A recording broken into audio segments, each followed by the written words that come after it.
오늘 본문의 말씀은 이 히브리서를 수신하고 있는, 즉 히브리서를 받아서 읽고 있는 교회와 성도들을 향한 그 책망의 분위기가 감지되어지고 있습니다. 당시 히브리서가 기록되어질 때는 AD 65년 정도 그때 기록이 되어졌다고 하는데요. 그때 교회의 형편은 여러 가지 면에서 참 암울한 그런 시기를 지나가고 있었습니다. 유대인들은 개종한 기독교 유대인들을 해유하고 핍박했고요.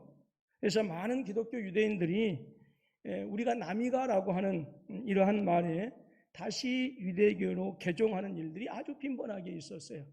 당시 유대사회에서는 반로마적인 성향이 강했기 때문에 너희가 우리와 다시 함께해서 로마를 대항해야 되지 않겠느냐라고 하는 이런 회유, 그리고 너희들은 이단이다라고 하는 이런 핍박이 있었기 때문에 믿음이 연약한 그런 원래 유대인이었다가 기독교로 개종했던 이 성도들이 다시 유대교로 개종하는 이런 일들이 교회 안에 빈번히 자주 일어나고 있었습니다. 또 로마 사회 안에서도 아직까지는 대대적인 그런 핍박은 시작되지 않았지만 여전히 기독교에 대한 그 로마 사회의 어떤 그런 그 분위기에 싸늘할 수밖에 없는 그런 시기였고요. 즉 당시의 유대인 기독교인들은 해유하고 핍박하는 그 유대인들을 향해서 당당히 맞서야 되는데 그러지 못했다라고 하는 거예요. 그리고 많은 사람들이 예수를 버리고 다시 율법으로 돌아가는 그런 상황이었습니다.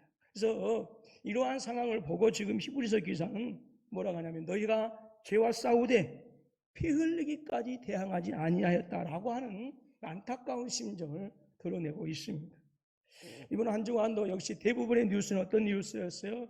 코로나19에 대한 뉴스였습니다. 그런데 또 한 가지 다른 뉴스가 우리 사회를 떠들썩하게 했지요. 바로 여성들에 대한 성적 학대를 보여주는 박사방 뉴스였습니다. 수십만의 사람들이 박사방 그 회원으로 가입을 해서 그 어린아이에서부터 어른 여성들에 대한 그 성학대를 즐기고 그것을 감상했어요. 그래서 그것이 이제 발각이 되어져서 수사한다고, 수사해서 처벌한다고 하니까 이 박사방 회원들이 지금 자신들의 신분이 노출될까봐 지금 전전긍긍하고 있습니다. 근데 이러한 회원들 가운데는요, 학교 교사들도 있고요, 공무원들도 있고요, 그 신분의 지위가 높고 낮고 다양한 사람들이 너무 많다라고 하는 거예요. 여러분들은 그 뉴스를 듣고 어떤 생각을 하셨는지 모르겠어요. 저는 이 뉴스를 접하면서 그런 생각이 듭니다. 코로나19라고 하는 이 바이러스 때문에 수많은 사람들이 죽어가고 있고 그래서 공포와 놀람 속에 있지만 정작 우리 인간에게 더 무서운 바이러스가 무엇이냐? 바로 이 죄라고 하는 바이러스가 아닌가라는 생각을 해보게 되어집니다. 지금 전 세계가 코로나19 바이러스 때문에 비상이 걸려서 그래서 어떤 분은 그렇게 얘기하는 걸 들었습니다. 세계 제2차 대전 이후로 지구에 닥친 최악의 위기다 라고 하는 거예요. 바이러스는 뭐 여러분들이 더 잘 아시겠지만 세균보다 훨씬 더 작다고 합니다. 이것은 숙주 없이는 증식할 수가 없고요. 변이 속도가 빨라서 항바이러스제 개발이 어렵다고 합니다. 너무 작기 때문에 광학현미경으로도 볼 수가 없다고 그래요. 그런데 이렇게 작은 광학현미경으로도 볼 수 없는 이렇게 작은 바이러스에 감염되면 그야말로 사람에게는 정말 치명적이다라고 하는 것이죠. 사람의 눈으로 쉽게 볼 수 있는 것이라면 들어오면 피할 수가 있는데 이게 너무 작아서 보이지 않는다라고. 그래서 더 치명적이지 않겠는가 싶습니다. 다행히 우리나라는 지금 여러분들이 이미 뉴스를 통해서 확인하고 계시겠지만 이 코로나19와의 싸움에서 지금 선방하고 있어서 어제 내가 뉴스를 보니까 완치율이 지금 50%를 넘었다고 그렇게 하고요. 그리고 지금 이 확진자 수보다도 완치되어진 수가 더 많아졌다고 이 반가운 뉴스를 접했습니다. 그런데 이 코로나19에 대해서는 우리가 두려워하고 경계하고 조심하는데 이 죄라고 하는 바이러스에 대해서는 여전히 모든 사람들이 무방비 상태이다라고 하는 것이죠. 우리의 영혼을 파괴하고 우리의 영원한 삶을 앗아가버리는 죄라고 하는 이 바이러스에 대해서는 너무 둔감하고요. 오히려 사람들이 더 적극적입니다. 사랑하는 우리 군포사북교회 성도 여러분, 우리는 이 코로나19라고 하는 이 바이러스에 감염되지 않기 위해서 개인적으로는 외출 이후에 집에 돌아오면 반드시 손을 씻지요. 또 여러분들 모두가 마스크 쓰고 계신 것처럼 마스크를 쓰고 계시고요. 또 사회적인 거리두기라고 해서 일정한 거리를 유지하고요. 그리고 어떤 사람들은 2주간의 자가격리하는 등등의 이 대응을 하는 것처럼, 여러분 중요한 것은 우리 이 죄라고 하는 이 바이러스에 대해서도 반드시 영적 대응을 할 수 있어야 된다라고 하는 거예요. 근데 오늘 본문의 말씀은 그 영적 대응의 강도를 어떻게 얘기하고 계세요? 피 흘리기까지 대항하라. 피 흘리기까지. 이 피 흘리기까지라고 대항하라라고 하는 말은 이 헬라어 원어로 메크리스 하이마토스라고 해요. 메크리스 하이마토스. 이게 무슨 말이냐? 쉽게 얘기하면 피 흘려서 죽을 때까지 대항하라 그 말. 피 흘려서 죽을 때까지. 이 표현은 유다의 마카비 시대 때 사용되어졌던 용어입니다. 당시 지휘관들은 자기 휘하에 있는 이 병사들에게 결사적으로 적들에 대항하도록 하기 위해서 메크리스 하이마토스라고 하는 이 문장을 사용했더라고요. 너희가 피 흘리고 여기가 죽을 때까지 대항하라라고. 요세푸스라고 하는 사람이 지은 이 유대 전쟁사를 읽어보게 되어지면 이 시리아의 셀류코스 왕조, 지금 시리아입니다. 그 셀류코스 왕조에 대항하기 위해서 유다의 마카비 가문이 정말로 처절하게 싸우는 모습을 우리가 보게 되어집니다. 셀류코스 왕조의 안티오코스라고 하는, 안티오코스 에피파니스라고 하는 이 통치자는 그 유대인들이 가지고 있는 그 하나님에 대한 신앙을 무너뜨리기 위해서 수없는 핍박을 자행합니다. 그래서 성전에 돼지피를 뿌리고요. 그리고 많은 사람들을 살해했어요. 그래서 모데인 지역에 마띠아라고 하는 이 제사장이 이제 이렇게 난을 일으켜서 자신들을 따른 사람들을 데리고 이 셀류코스 왕조에게 대항합니다. 여호와에 대한 신앙을 지키고 셀류코스 왕조를 몰아내고, 그래서 이것을 몰아내기 위해서, 그리고 유다의 독립을 위해서 수많은 피를 흘렸어요. 그리고 마침내 시리아의 셀류코스 왕조를 몰아내고 이 마카비 가문이 중심이 되어져서 하스모니아 왕국이라고 하는 이 왕국을 세우고요. 그래서 더럽혀진 성전을 깨끗하게 합니다. 그래서 그것을 기념하는 절기가 수전절이라고 하는 절기예요. 오늘 히브리서 기자는 모든 유대인들이라고 하면 당연히 알고 있을 그들의 아버지들의 역사, 그들의 할아버지들의 그 조상들에 대한 그 역사를 상기시켜 주면서 죄에 대해서 너희의 아버지가, 그리고 너희의 할아버지가, 우리의 조상들이 안티오코스 에피파네스 그 왕에게, 셀류코스 왕조에게 그 피를 흘려가면서까지 성전을 회복하기 위해서, 여호와에 대한 신앙을 회복하면서 피 흘리기까지 그들과 싸우고 피 흘리기 죽을 때까지 그들과 대적했던 것처럼 오늘 우리가 죄와 싸우되 그렇게 죽을 때까지 힘을 다하여 대항하라, 싸우라 라고 그렇게 말씀하고 있어요. 이 구절에 대해서 휴즈라고 하는 신학자는 이 부분을 이렇게 해석했어요. 그들은 복음을 받아들인 후, 그들이라고 하는 것은 지금 이 히브리서를 받아들고 있는 유대인들이에요.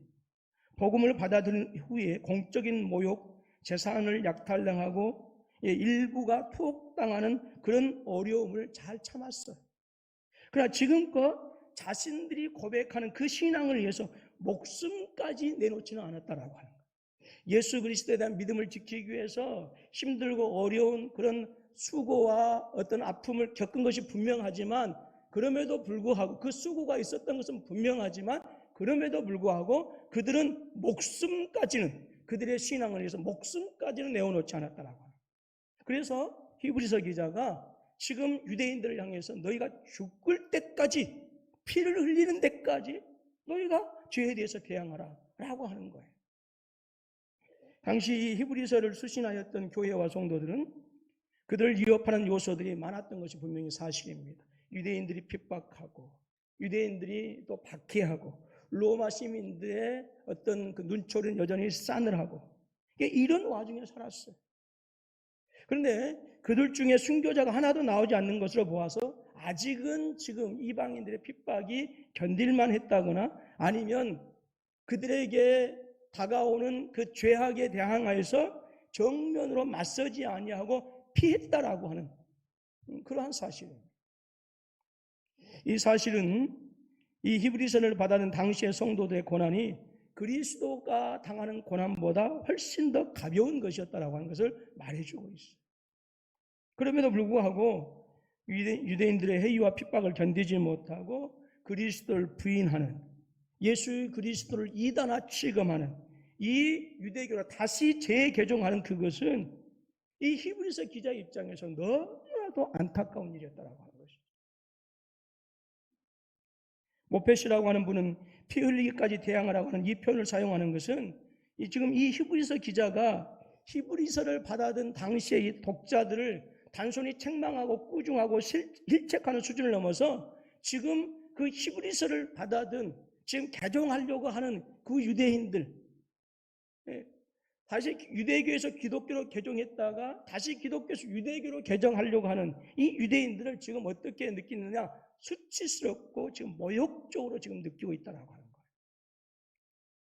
여러분, 격렬한 전투가 벌어졌는데도 희생이 하나도 없다라고 하는 것은 결국은 무엇을 얘기해요? 무엇을 얘기합니까? 그들이 적과 결사적으로 대항하지 않았다, 맞서지 않았다라고 하는 것을 의미합니다. 주의 이름을 부르는 성도가 영적인 싸움에서 당당하게 나서지 못하고 오히려 격렬한 싸움을 피한 채 영적 무기력 상태에서 헤어나오지 못하고 도망자가 된다라고 하는 것은 주님에게 있어서도 그렇고 교회에 있어서도 그렇고 우리에게 있어서도 그런 수치스러운 일일 수밖에 없습니다. 여러분, 성도에게 있어서 죄라고 하는 바이러스는 언제든지 적대적인 관계에 있다라고 하는 사실을 저와 여러분들 분명히 알아야 합니다. 그러므로 성도들은 죄에 대해서 하나님과 그리스도 그리고 성령을 거역하게 하는 것이라고 한다면 언제나 그들과 싸울 수 있는 전투적인 자세가 필요한 거예요.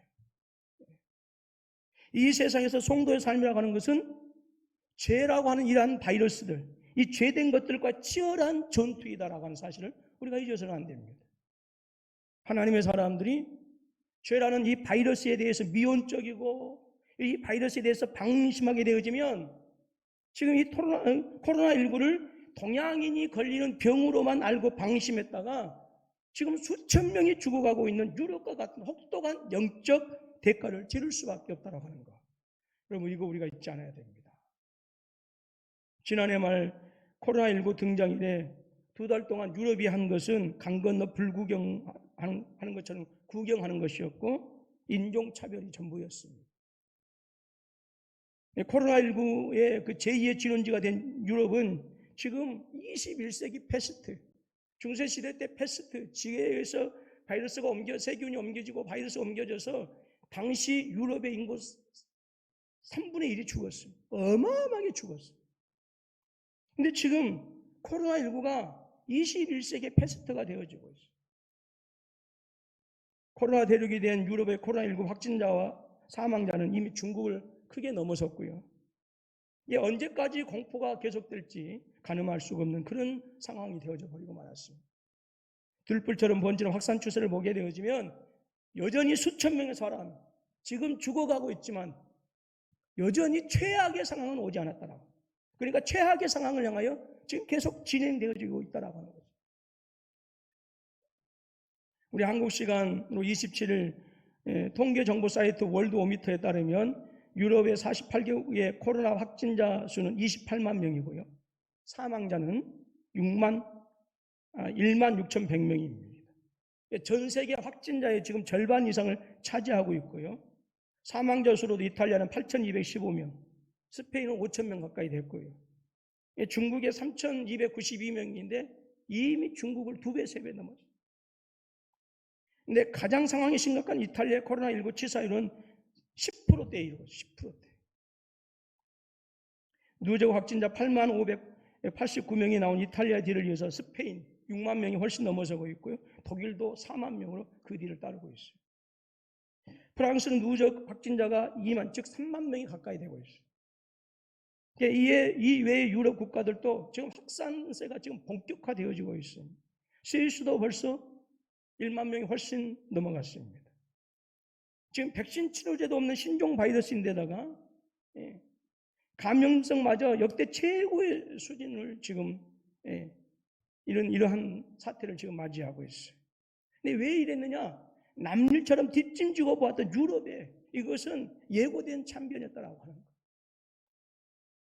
바로 직격탄을 맞은 아시아에 비해서 바이러스가 건너가기까지 최소한 한 달의 시간이 더 주었음에도 불구하고 유럽은 검사 키트 개발도 하지 않았고 보건 의료 시스템에 대한 전혀 대비하지 않는, 그저 강 건너 불구경하듯이, 그리고 저건 우리한테 걸리지 않아, 아시아인들 미개인들한테나 걸리는 거야 라고 이렇게 했다고 합니다. 근데 그러한 정도로 안식했던 안일함이 이 코로나19에 대해서 적극적으로 대응하는 긴장감을 늦추게 되어졌고, 그래서 지금 사태가 급속도로 악화되어지는, 수천 명이 죽어갔는데도 여전히 불구하고 최악을 향해서 지금 가고 있는 그런 상황이다라고. 여기서는 일어날 리 없어라고 하는 팽배한 이색이 오늘 유럽의 참사를 부르게 되어진 것이죠. 산드라 잠파 이탈리아 보건부 장관은 뉴욕타임즈에 이탈리아는 중국의 사례를 실질적 경고로 인식하지 않고 우리랑은 상관없는 공상과학 소설로 취급했다. 그래서 이렇게 확산되어진 것이다 라고 했어요. 유럽 주요 정치인 1호 감염자인 이탈리아 집권당의 대표 니콜라 진카레티 의원, 이 대표적입니다.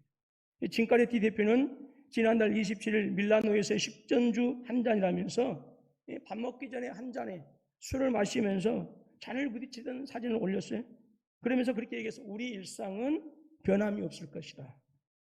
그런데 그날 400명이던 이탈리아 코로나19의 확진자가 10일도 채 되지 않아서 5,000명, 6,000명 가까이 이르렀고 이 진카레티 본인도 확진 판정을 받았어요. 지금 유럽의 현실은 이것을 후회할 시간도 없을 만큼 급박하게 돌아가고 있어요.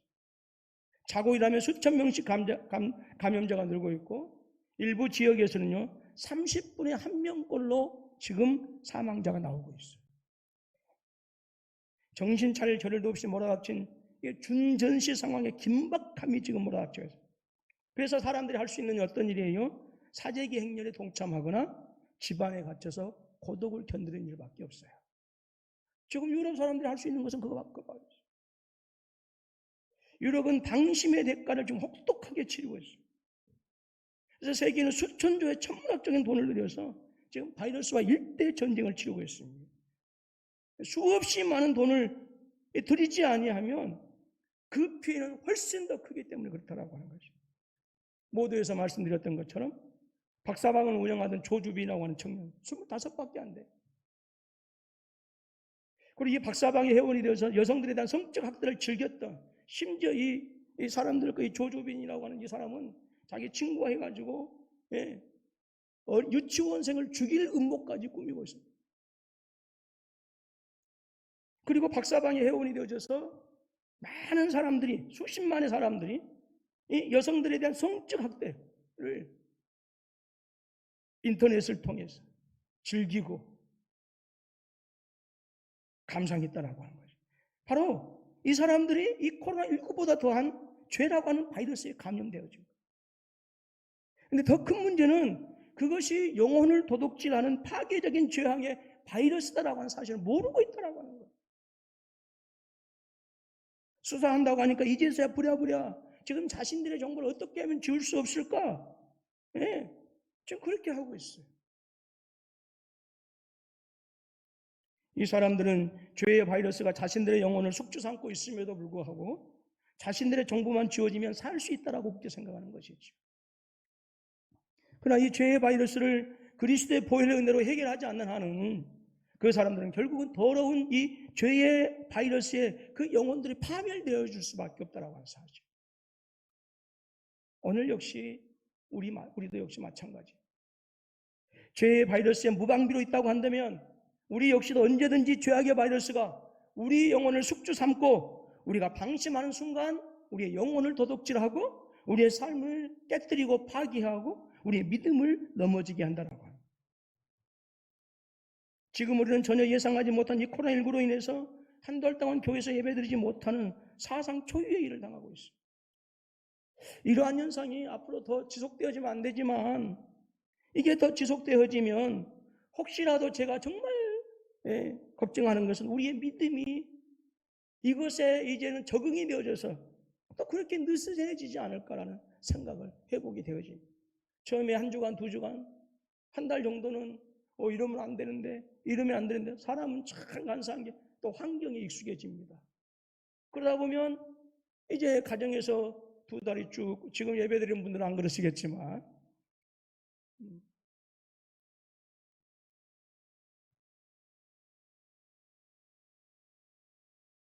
주일날에는 어떻게 아침 일찍 서둘러서 그냥 버스 기다려야 되죠.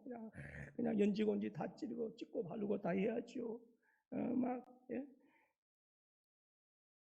머리 감아야 되지요. 그냥 이 닦아야 되지요. 근데 이제 조금 이게 이제 조금 하면 이제는 예배 시간에 일어나가 부시시해서 머리 모습은 어떤 모습 같이 할 것이고, 그냥 어떤 분들은 잠옷바람에 그냥 이제 멍하니 영혼은 이탈되어진 상태에서 TV 앞에서 예배를 드리고, 그러면서 목사님이 무슨 말을 하는지도 모르고 그저 아멘 하니까 또 축도하니까 예배 끝나는 모양이다. 그렇게 하면서 또 이렇게 해져 버리는, 이것이 혹시나 우리의 신앙의 모습을 이렇게 변질되지 않을까, 그런 걱정이 앞서게 되어집니다.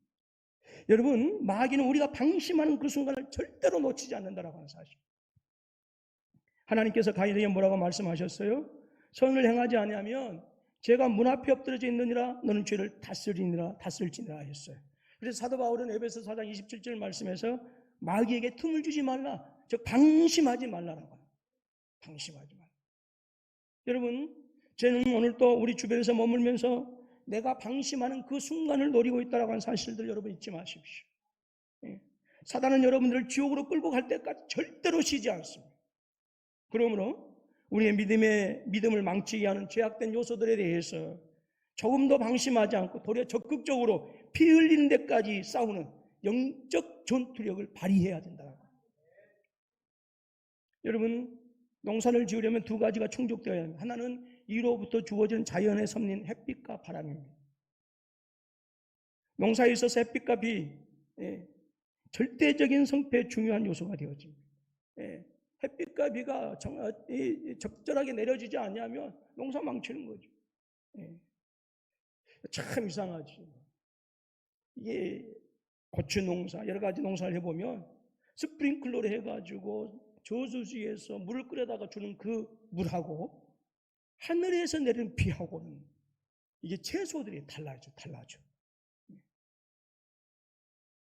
그러니까 저수지에서 주는 물을 받은 식물들은 소위 사람으로 얘기하면 눈도 개심치리해지는데, 하늘에서 내리는 비를 받는 식물들은 눈이 번쩍 트이고요, 삶의 활력소를 느끼는, 그러더라.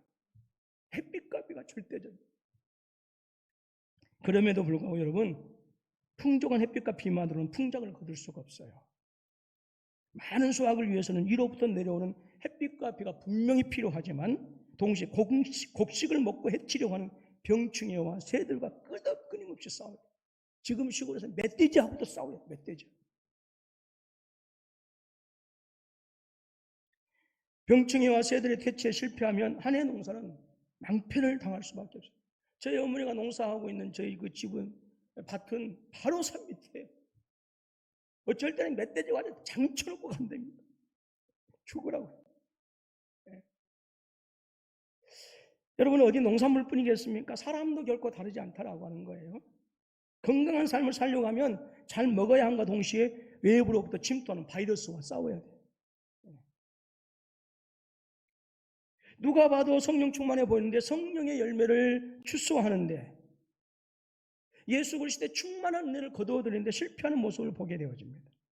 은혜를 사무치게 사모해서 은혜의 영향권 안에 있는 것 같고, 시간 눈물로 그리고 감동받고 손을 들어서 결단하는 모습도 보이는데, 근데 성도들의 모습에 여전히 은혜 받은 지 수시간만 지나면 그들의 삶을 보게 되어지면 여전히 갈등과 갈증 그리고 패배의식에 사로잡혀서 살아가는 성도들이 부지기수이다라고 하는 거예요. 그 이유는 왜 그런가? 싸우지 않기 때문에. 더 나아가서 싸우려 하지 않기 때문에 그렇습니다. 즉 전투력이 없다라고. 전투력. 이스라엘 백성들이 가나안에 들어가기 위해서는, 그 가나안 땅을 차지하기 위해서는 하나님께서 적과 꿀에 흐르는 그 땅을 약속해서 그들이 그 땅의 주인이 되기 위해서는 반드시 가나안 원주민과 싸워야 했습니다. 싸우지 않거나 싸워서 지게 되어지면 가나안 땅에 들어갈 수가 없었어요. 뿐만 아니라 주님께서 약속하신, 하나님께서 약속하신 그 충만한, 이 적과 꿀이 흐르는 그 충만한 은혜를 사모할 수는 있어도 누릴 수는 없게 되는 거예요. 싸우지 않냐면, 또 패배하게 되어지면. 그래서 여러분, 체험과 누림은 많은 차이가 있어요. 체험과 누림. 예. 경험한 자들은 많으나 누리는 자가 적음이 오늘 어쩌면 우리들의 모습이 아닌가 싶어요. 여러분, 복음의 기초를 합니다만은 동영상입니다. 안식이라고 하는 것은 뭐냐면 누림이에요. 누림. 주님께서 모든 세상의 창조물들을 창조해 놓으셨고, 그리고 우리에게 복 주셨는데, 안식이라고 하는 것은 내가 편안히 앉아가지고 주일날 교회 나가서 예배드리는 것도 물론 안식이지만, 주님께서 창조하신 그 세계를 누려가는 것, 그것이 안식의 핵심이에요. 그런데 많은 사람들이 예수 그리스도의 은혜는 경험하지만 그 은혜를 내 것으로 해서 내 소유 삼고 누려가는 자들은 지극히 작아요. 여러분, 예수 믿는 사람들의 성공적인 삶은 절대로 그냥 주어지는 것이 아니라 싸워서 빼앗는 거예요. 주님은 공중 나는 새들을 먹이시고 살리십니다. 그러나 나뭇가지 앉아 꾸벅꾸벅 졸고 있는 새들까지 하나님께서 먹여주시진 않아요. 승리와 성취를 위해서 공중 나는 새와 같은 성도들을 하나님께서 먹이시고 그들을 격려해 주시는 줄로 믿습니다. 아무리 토양이 비옥한 땅에서 농부가 부지런히 일한다 할지라도 해충, 새와 또 짐승들과 싸우지 아니하고는 농사에 성공할 수가 없습니다. 그래서 끊임없이 농작물에 무엇을 하는 거예요? 약을 주고 또 약을 주고. 무슨 놈의 약이 그렇게 많은지 그거 보면 안 먹고 싶을 때가 많습니다. 마찬가지로 아무리 하나님에 대해 열심히 있고 성령 충만할 뿐 아니라 산신령 같은 체험이 있어도 싸우는 수고 내지는 싸움의 흔적이 없다고 하면 궁극적인 승리, 예수 그리스도를 통해서 주시기를 원하시는 그 하나님 나라의 풍성한 그 복, 이것을 누리는 데 실패할 수밖에 없다라고요. 하나님은 우리를 강한 용사로 부르셨습니다. 이 강한 용사라고 하는 것은 무엇을 얘기하면 싸움에 능한 군사를 얘기합니다.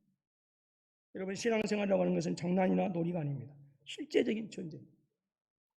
그래서 전쟁에서 싸우지 않으면 항복하는 것, 패배하는 것을 의미합니다. 여러분, 성도들의 전쟁터는 그런데 교회가 아니에요. 또 싸우러 가니까 교회에 와서 또 싸우는, 이거 절대 아닙니다. 예배 시간은 더더욱 아니죠. 우리의 싸움터는 세상입니다. 죄악과 사단의 괴계가 우글거리는 이 소돔과 고모라 같은 세상. 그것이 우리의 싸움의 전쟁터. 그리고 우리가 싸워서 얘기할 상대는 교인이나 가족이나 성도가 아니라 골리앗입니다. 골리앗. 그러므로 주님은 저와 여러분들에게 전신갑주로 무장해라라고 말씀하는 거예요. 그리고 마귀와 싸워서 타협하지 말고 대적하여 싸우되 피 흘리기까지 싸우고. 근데 수없이 많은 그리스도인들이 교회에서는 완전 무장이, 근데 세상에서는 무기력하게 무너진 성도들이 너무나 많이 있어요. 그냥 무장해제 당하는 거예요. 마귀를 무장해제시켜야 되는데 오히려 사명을 받은 믿음의 사람들이 오히려 마귀에 의해서 무장해제되어 버려요. 그래서 스스로 우리 보기에 뭐라고요? 우리는 메뚜기이니. 근근한 생명만 부지하는 성도들이 얼마나 많은지 모릅니다. 여러분, 천국은 어떤 자가 뺏는다고 그랬어요? 침노하는 자. 침노하는 자. 끝없이 애굽을 그리워하게 하고, 끝없이 안주하려 하고, 끝없이 원망하게 하고, 끝없이 혈기나게 하고, 끝없이 염려하게 하고, 끝없이 패배주의와 부정적인 말을 하게 하는, 끝없이 미워하게 하는 육과 싸워야만, 그리고 이 승리에서 우리가 싸워서 승리해야만, 여러분, 그리스도의 충만한 은혜가 우리 가운데 임하는 거예요. 여러분, 이거 알아야 되는, 은혜가 시작되면 싸움도 시작돼요. 은혜가 시작돼야지. 산모가 아이를 잉태하면 반드시 거의 대다수는 뭐가 시작이 같이 되어지죠? 손정관 집사님, 산모가 아기를 낳으면 뭐가 시작이 돼요? 예? 아기를 배 봤어야 알지. 배 봤어. 입덧이 시작이 되는 거예요. 입덧이. 여러분, 입덧이 왜 생긴지 아세요? 이것도 하나님의 기가 막히는 애예요. 옛날에는요, 지금 같은 거 입덧이 시작하면 이렇게 저렇게 했지만 옛날에는 여인들의 신분이 아주 하찮았잖아요. 그런데 옛날에도요, 아기를 낳고 입덧이 시작하면요, 그때부터 존귀하게 여기졌어요. 그러니까 입덧도 하나님의 은혜예요. 왜 아멘이 없으셔? 하나님 은혜라니까. 그래야 그때부터 아이를 가졌구나, 인기했구나, 그러면서 가정에서 귀하게 여김만. 이거 돈 받고 가르쳐줘야 되는데. 여러분, 산모가 아이를 잉태하면 반드시 입덧이 같이 시작이 돼요. 사단은 우리가 믿음을 잉태하는 꼴을 못 봅니다. 그래서 어떻게 하든지 그 믿음을 우리에게서 빼앗으려고. 그러므로 우리는 연약한 육을 통해서 싸움을 걸어온 사단과 방심하지 않냐고 매 순간 싸워서 이겨야 되는 거예요. 그래서 성도는요, 거룩한 싸움꾼. 이게 조금 이상하게 들릴지 모르겠죠. 싸움이 능해합니다. 여러분, 한 번의 은혜도 안 되듯이 한 번의 싸움으로는 안 되는 거예요. 사단은 결코 만만한 존재가 아니에요. 우리가 한번 싸워가지고 사단이 그래 나졌다 그러고 물러갈 수 있는 존재가 아니에요. 사단은 머리도 좋지만 절대 방심하지 않는 것이 사단입니다. 언제까지? 우리가 지옥에 갈 때까지. 사단은 우리가 기도하면 물러가는 듯 합니다. 그래서 속지 마십시오. 그것은 항복이 아니라 퇴각일 뿐입니다. 절묘한 속임수에 속지 않아야 돼요. 잠시 물러가는 것, 잠시 해결되는 것, 잠시 기쁨이 궁극적인 승리가 아니다라고 하는 거예요. 그럼 진정한 승리, 그리고 지속적인 승리를 위해서는 피 흘리기까지 싸워야 하는, 방심하지 아니하고 피 흘리기까지 싸워야 하는, 피 흘리기까지 대항해야 하는 이 영적 전투가 우리에게 있어져야 된다고. 수없는 영적 싸움과 거룩한 수고로 우리의 체질 자체를 영적인 사람으로 바꾸어 가야 돼요. 그래서 여러분, 본래 그리스도인 속에는요, 매서운 야성의 본능이 있어야 돼요. 야성.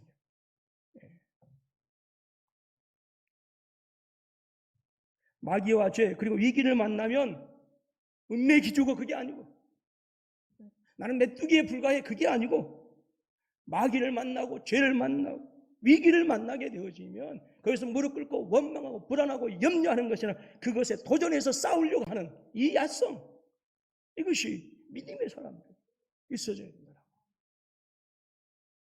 비행기의 날개가 2개 있듯이 성도의 날개도 2개여야 하늘의 삶을 살아갈 수가 있습니다. 문제일을 날아갈 수가 있어요. 한 날개는 성령 충만이고 다른 날개는 싸움입니다. 비행기의 날개가 아무리 무거워도 여러분, 날개가 있어야 비행이 가능하듯이 성도의 삶 속에서도 이 2개가 있어야만 땅에서도 하늘의 삶을, 즉 하나님께서 우리에게 주신 그 하나님 나라의 부유함을 누릴 수가 있어요. 여러분, 작은 파도 보고 깊은 바다에 못 들어간다고 한다면 우리의 삶은 언제나 항구에 머물러 있을 수밖에 없어요. 인생의 작은 파도 보고 두려워해서는 안 돼요. 여러분, 그래서 파도 타기를 하는 사람들은 파도가 세면 셀수록 할렐루야예요. 할렐루야. 히브리서 기자는 오늘 본문의 말씀을 통해서 죄에 대하여 뭐라고 말씀하셨어요? 피 흘리는 데까지 대항하라. 즉 죽을 때까지 죄에 대해서 저항하라라고 합니다. 방심하지 말고 언제든지 죄와 싸울 수 있는 태세, 그리고 죄와 싸우되 죽기까지 싸우고자 하는 그 믿음의 결단이 지금 이 코로나19를 맞이하고 있는 이 상황에서 정말로 우리에게 필요한 삶의 자세가 아닌가 싶습니다. 특별히 다음 2주간 말고 다음 주간은, 다음 주일은 종료주일이고요. 그리고 그 주간은 고난주간입니다. 그 한 주간은 전성도 새벽 기도회를 하려고 합니다. 물론 교회 나와서 했으면 좋겠지만 상황이 상황인지라 여의치 못할 것이요. 그래서 교회 나오신 성도들 좀 넉넉히 떨어져서 앉으면 되시고, 교회 나올 수 없는 형편일지라도 가정에서라도 영상으로 함께 동참해 주시면 고맙겠습니다. 그래서 고난주간 한 주간은 그냥 침대 속에서 기도하는 거예요. 저는 한편으로는 영상 예배를 통해서 주께서 주신 은혜가 무엇인가, 생전 여러분들이 가정에서 남편 눈치 보고 누구 눈치 보고 예배를 못 드렸는데 그래도 이 코로나19 때문에 교회 못 가니까 설마 집에서 이 영상으로 드리는 이 예배만큼 또 방해를 못 할 것 같아요, 남편들이. 그래서 여러분 기도하십시오. 하나님, 나 홀로 앉아서 예배하는 것이 아니라 나중에는 남편과 자식들이 같이 앉아서 말씀을 듣게 하시고 또 예배 드릴 수 있게 해달라고. 그렇게 기도하시면 될 것 같아요. 지금 교회 밖 세상의 사람들도 코로나19가 죽기를 각오하고 싸우고 있어요. 그렇죠? 그러므로 우리 성도님들도 싸워야 합니다. 비록 코로나19로 인해서 우리의 삶이 변할지라도 우리의 믿음은 여전히 피 흘리기까지 싸우는 자세가 필요하다라고 하는 거예요. 죄악의 바이러스가 더 이상 우리의 삶을 더럽히지 못하도록 방심해서 당하는 것이 아니라 준비하고, 그래서 싸우되, 끝까지 싸우되, 피 흘리기까지 대항해서 최후의 승리할 수 있는 그런 은혜가 저와 여러분에게 있어지기를, 우리 사람 모든 성도님들에게 있어지기를 주님의 이름으로 축원합니다. 코로나19 때문에 움츠려들지 마십시오. 오히려 이러한 때에 더 적극적이고 더 능동적으로 우리를 하나님으로부터 멀어지게 하는 모든 것들과 여러분 싸우십시오. 싸우시되 피 흘리기까지 싸우셔야 합니다. 그러면 놀라우신 하나님의 은혜가 우리 가운데 임하게 될 줄로 믿습니다. 우리가 이 코로나19를 지나가면서 원망하고 불평하고 근심하고 염려하는 것이 아니라, 말씀드렸던 것처럼 방심하지 않아 죄악의 바이러스가 더 이상 내 믿음에 들어오지 못하도록, 내 삶에 들어오지 못하도록 방심하지 말고, 그리고 그것들과 싸워서 최후의 승리에서 이 코로나19가 소멸되어질 때는 우리가 주님 앞에 승리하는 아름다운 모습을 보여줄 수 있는 우리 군포 서북계 모든 성도님들이 되실 수 있기를 주님의 이름으로 축원합니다.